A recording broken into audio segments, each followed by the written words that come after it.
രാവിലെ ഉമ്മ കുറേ വിളിക്കാൻ തുടങ്ങിയിട്ട് നമ്മളെ വിളി വെക്കും. നമ്മൾ ഉറക്കത്തിലല്ലേ, ഉറക്കം കഴിഞ്ഞാൽ നമുക്കൊരു പരിപാടിയില്ലല്ലോ. പിന്നെ രാവിലത്തെ ഫുഡ് തരൂല എന്ന് പറഞ്ഞുകൊണ്ട് മാത്രം നീച്ച് പാഞ്ഞ് പീടിക്കാണ്ട് വിട്ട്. കൂട്ടത്തിലുള്ള വള്ളങ്ങളൊക്കെ കുടിച്ചാൽ പോകുന്നുണ്ടെങ്കിലും പീടിയിൽ നിന്ന് നബാട്ടി മേടിച്ച് പെരീക്കാണ്ട് പോകുന്നു. ഇന്ന് നമുക്ക് വെള്ളിയാഴ്ചയും അതുപോലെ തന്നെ ക്ലാസ്സുള്ള ദിവസമാണ്. അതുകൊണ്ട് ഏതിടുന്നുള്ള കൺഫ്യൂഷനിലാണ് ഞാൻ. ലാസ്റ്റ് ഇതിലാണ്ട് ഉറച്ചു തന്നെ നമ്മൾ ക്ലാസ്സിനാണ്ട് ഇറങ്ങി. ഈ കണ്ട വണ്ടിക്ക് എന്ത് റോഡ് പ്രസൻസ് ആണ് കിട്ടണേ, ഓൻ്റെ ഒക്കെ ഒരു ഭാഗ്യമാണ് ഭാഗ്യം. പിന്നെ നമ്മൾ പമ്പക്കാണ് കയറ്റി പെട്രോൾ കൊണ്ട് അടിച്ചു.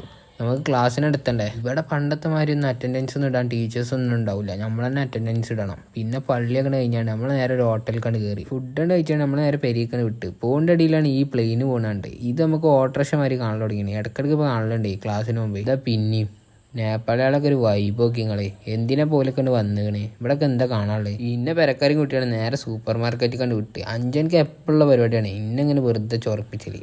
ഞാൻ ഇവരോടൊന്ന് ജസ്റ്റ് ഒന്ന് നടന്നുതരാൻ പറഞ്ഞു. ഇങ്ങനെയൊക്കെ നടന്നുതരുമെന്ന് ഞാൻ വിചാരിച്ചില്ല. ഒരു സ്ലോ മോഷനിൽ ഇട്ട് കൊടുക്കേനു. ഉമ്മ അറിയാതെ ഒരു ക്രീം കൊട്ടി കണ്ടിട്ട്. ഇതാണ് പണ്ടുള്ളവർ പറയണേ ഏട്ടൻ്റെ രണ്ടാണ് അഞ്ചും പഠിച്ചുള്ളൂ എന്ന്. ഞാൻ കൊട്ടിക്കിടുന്നുണ്ടാണ് ഓനൊന്ന് കൊട്ടി കണ്ടിട്ട്. പിന്നെ ഉമ്മാനോട് ഗെഞ്ചിയാണ്ട് ഒരു വള്ളമാണ് മേടിച്ചു.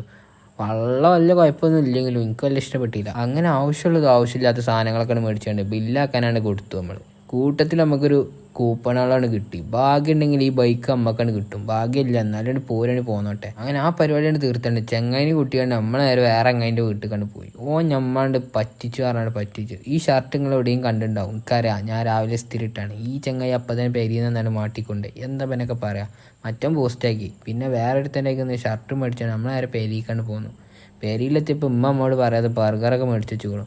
അത് തിന്ന് ഇന്നത്തെ പരിപാടിയാണ് കലാസാക്കി. എന്നാ ഓക്കെ.